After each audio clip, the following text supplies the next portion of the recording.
conocida, ¿qué hago? Le aplico una analogía con una cosa conocida.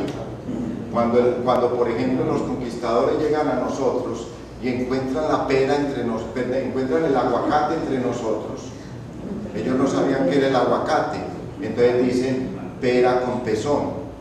Ellos conocían era la pera, pero no conocían el aguacate, entonces dicen pera con pezón.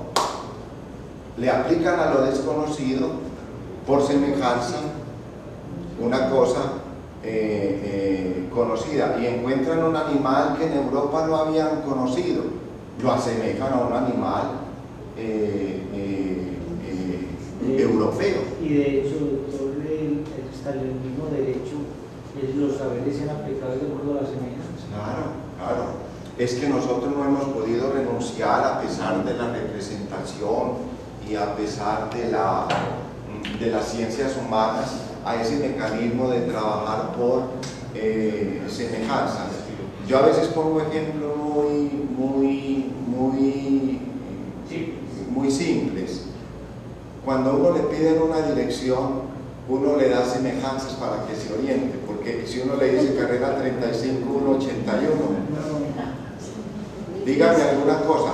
Vea, ¿usted ha oído hablar de la Loma de los Parras? No, yo no he oído hablar de la Loma de los Parras, pero ha oído hablar de el Arca, que es un pre-kinder. Yo sí he oído hablar de esa, es por ahí, es por ahí. Oiga, vaya al centro, pero dígame qué es el centro. Uno dice Cortejer, ahí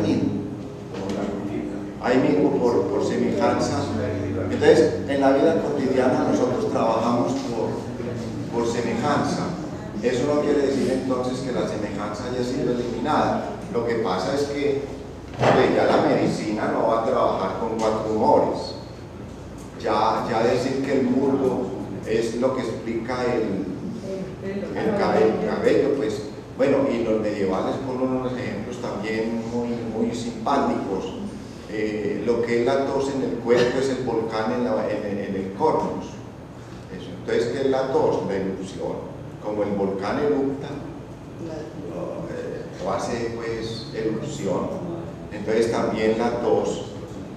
Entonces nosotros tenemos volcanes, y así como los volcanes pueden ser muy buenos, pero también pueden ser muy malos para efectos kármicos, una tos puede revelar una situación patológica terrible o una situación, dijéramos, de salud extraordinariamente vital. Y esa es la tarea del médico. Obviamente que ya nosotros no trabajamos así, pero esa es la conveniencia. No, doctor, pronto que el mismo Foucault en Historia de la Clínica coloca el ejemplo de cuando la medicina, la práctica médica, era llevar al enfermo a la plaza, y justamente empezaban es decir, las apreciaciones, las experiencias que se tenían para decir que está el tipo de enfermedad o se asemeja a la enfermedad de otra persona. Eso es cierto. Gracias.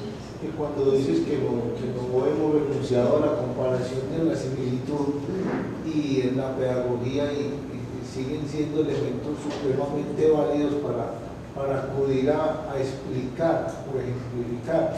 Lo mismo que la tecnología, uno mira que para explicar una cosa de la tecnología acuden al ejemplo del árbol, de la raíz, ¿cierto?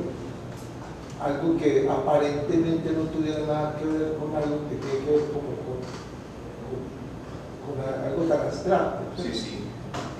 Y lo que dice Luis Fernando me parece muy válido, porque ustedes y yo, incluso independiente de que sepamos cómo funcionan los computadores, manejamos el computador con base en íconos, y el ícono es una relación de semejanza.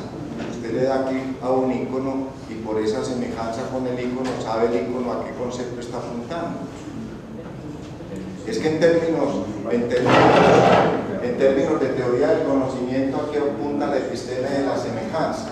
Nada hay en el entendimiento que primero no haya pasado por los sentidos. Esa es la tesis, dijéramos, dura de la episteme de la semejanza. Si usted quiere explicar desde la semejanza el conocimiento, tienen que acudir a esa tesis aristotélica y después retomada grandemente por Tomás de Aquino: nihil est in intellecto quod prius non fuerit in senso. Nada hay en el entendimiento que primero no haya pasado por los sentidos. En el lenguaje tomista eso se llama conversio ad phantasmata. Uno, para formar los conceptos, parte de imágenes,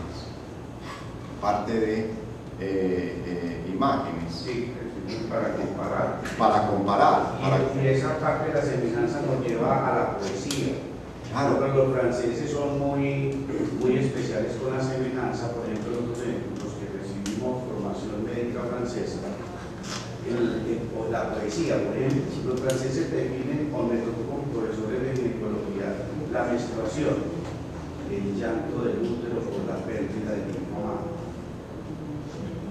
Claro, muy buena y sobre todo pues eso nos prueba que en medio, dijéramos, de estas gigantescos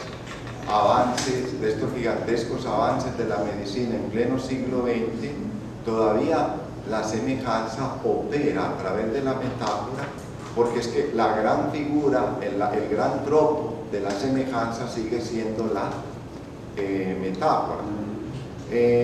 ¿Cómo quiero, y no solo en medicina, muy bonito el ejemplo, cómo quiero yo expresarle mi amor a mi amada? A través de una metáfora,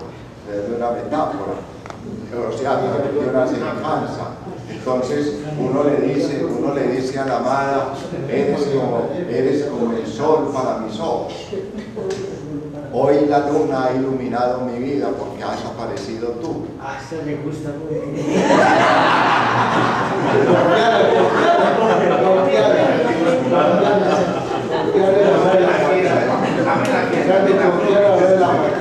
Era desde la metáfora.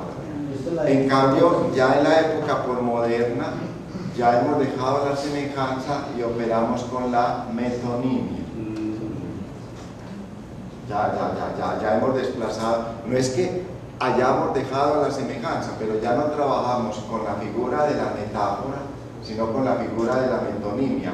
La metonimia es, por ejemplo, en vez de decir esta tropa está integrada por 100 soldados, no, la metonimia que dice hay 100 fusiles. Ay, no, eso no es metáfora, eso no conmueve a nadie. Eso no conmueve a nadie.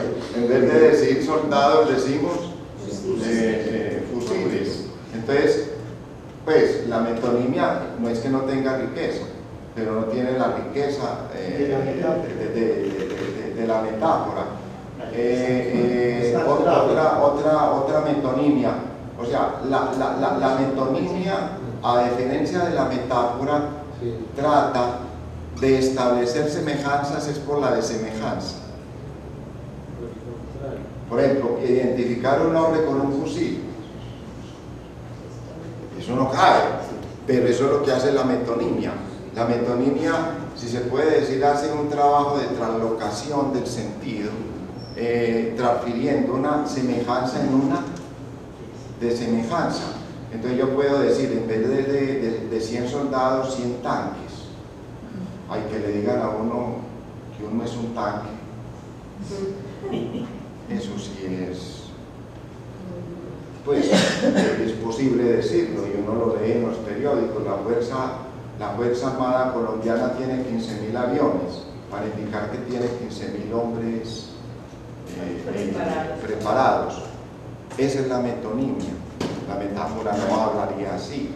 La metáfora diría: lo que son los castillos en el mundo cósmico son los soldados en el mundo armado. Entonces el castillo, símbolo de defensa, se asemeja al soldado, símbolo de defensa, y eso se aplica en los monasterios.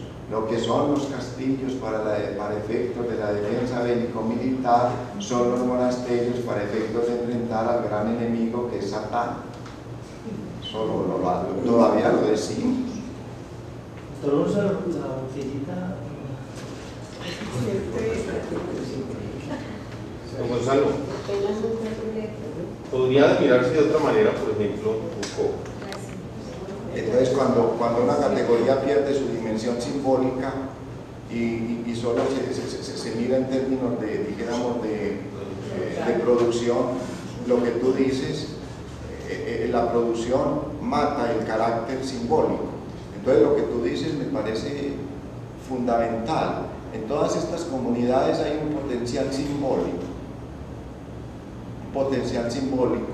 fundamental. Yo creo que eso es lo que yo he aprendido de las historias de las mentalidades. Las mentalidades lo que quieren indagar en las culturas es su potencial simbólico, sus imaginarios económicos, políticos, sociales, que en una u otra forma es lo que configuran eso que ayer denominábamos la identidad como ipseidad. Ahí es donde está la potencia de todas las personas, en sus imaginarios simbólicos. Ya hay unas fortalezas que obviamente, si uno de alguna manera, y aquí cito el de Magistro, yo creo que todos los que educan, o todos los que educamos, alguna vez debemos leer el de Magistro de San Agustín, sobre el maestro. Es un diálogo escrito por Agustín en el año 389 con su hijo Adeodato, de una, pues además de estar muy bien escrito, porque es un diálogo, tiene unas genialidades en términos conceptuales extraordinarios. Entonces San Agustín dice eso: la tarea del maestro no es llenar esa tabla vacía que tiene uno entre comillas ahí sentada, sino que la tarea del maestro es incitar a que esa tabla vacía se llene ella misma. Se llene ella misma, porque es que en esa tabla vacía no hay vacíos, hay simplemente unas potencialidades que no han sido de alguna manera puestas en acción, y el maestro entonces incita, provoca esa tabla vacía, no a llenarse desde lo que el maestro le propone, sino desde la incitación que el maestro logra convocar para efectos del estudiante. En ese sentido, el papel activo es el estudiante, no el profesor. No el profesor. Incluso Agustín pone ejemplos de retórica, pone ejemplos de Virgilio, muchas cosas, pero uno lo puede. Entonces yo digo, ese capital simbólico, a mí tampoco me gusta esa expresión, porque es que cuando uno le vende capital al imaginario simbólico ya se le unta todo eso de productividad, bueno, etcétera, etcétera. Bueno, uno a veces discute eso, pero esos imaginarios simbólicos yo creo que son fundamentales, porque es que ahí está en términos de Foucault la episteme de una cultura, de una comunidad organizada.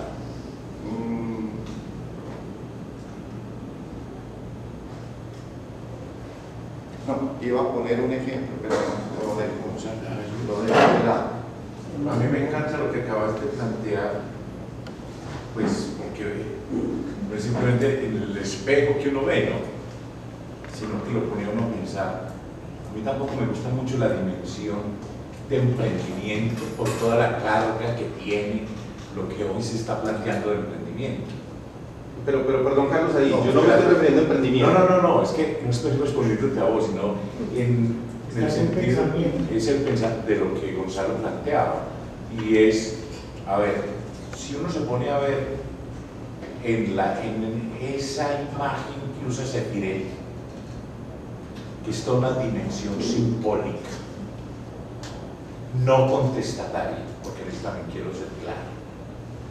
Cuando Francisco de Asís entra a encontrarse con Inocencio III, hay toda una dimensión simbólica inmensa. Inclusive me parece que es muy bien logrado cuando va caminando con pies descalzos y se siente ante todo este mármol que brilla en el Vaticano. Pero no lo hace desde una dimensión precisamente, no, es desde todo lo simbólico que va ayudando a una nueva, yo diría, redimensión de lo que es la vivencia dentro de la iglesia. Entonces desde ahí me parece que lo simbólico es decir, no se queda simplemente en una palabra de moda, sino que es la expresión en la cultura y en la antropología misma de lo que es una realidad. Lo que Carlos plantea, recuerden ese bello estudio de Casire, las formas simbólicas. Yo creo que ese estudio hay que reivindicarlo.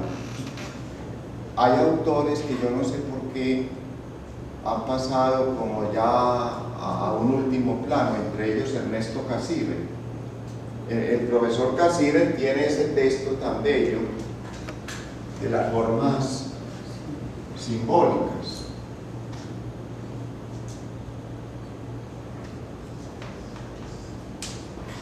Casire fue formado en la célebre escuela de Marburgo. Era una escuela que quería reivindicar el kantismo, pero dijéramos en diálogo con el positivismo. O sea, si se puede decir así, un kantismo positivista, o sea, radicalmente un Kant epistemológico. Pero de eso se zafa de cierta manera Casire, y Casire comienza a estudiar la cultura, no desde la ciencia, sino desde las mediaciones simbólicas. Hasta tal punto que a Casire le debemos esa célebre determinación de la cultura como aquel conjunto de determinaciones simbólicas que de una u otra forma, al producir sentido, se vuelven significativas.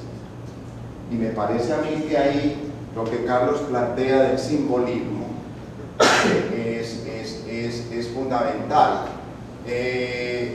Ahora hablábamos de cómo trabajamos, incluso los que de alguna manera no sabemos cómo opera un computador, trabajamos con base en el icono. Recuerden que icono viene de la expresión griega eikon, que significa imagen. Incluso la expresión platónica para idea es eidos, y para cosas es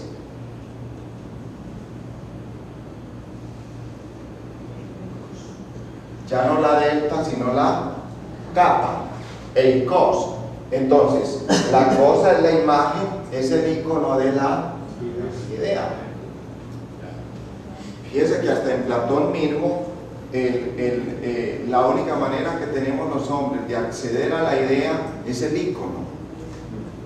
Solo por las cosas de la caverna, eikos, imágenes, podemos ir al eidos. Y él pone la metáfora tan bella de cómo la idea del bien es como el sol en la tierra, lo que ilumina todo. Pero así como el sol ilumina todo y las cosas son luminosas por la luz del sol, esas cosas luminosas, iluminadas por la luz del sol, se vuelven imágenes del sol, como las cosas se vuelven imágenes de Dios, de la idea del bien. A eso Foucault lo va a denominar emulación. ¿Qué es un trabajo por emulación? Explicar las cosas con base ya no en el juego de propiedades, sino en el juego modelo-copia. Entonces yo puedo perfectamente explicar cualquier cosa diciendo esta cosa es una copia respecto a este modelo. Por ejemplo, Platón, para Foucault, su teoría de las ideas estaría montada sobre la emulación. El eidos es el modelo, las copias, las cosas son a ese modelo copias. Entonces de esa manera queda, ¿qué soy yo? ¿Qué son las cosas? Una copia de las ideas. El lenguaje cristiano, Francisco de Asís trabaja por emulación. Todas las cosas son signos de Dios. Todas las cosas son imágenes de Dios, huellas de Dios. Entonces, en las cosas, como imágenes, veo, trabajando por emulación, una copia del modelo divino. Por eso hay que loarlas, por eso hay que alabarlas. Y esa es la alegría del vivir. Entonces, esa es la emulación. Si la conveniencia establece semejanzas con base en comunicación de propiedades, ya la emulación le interesa poco la comunicación de propiedades, sino que le interesa el juego modelo, copia. Y entonces yo puedo perfectamente explicar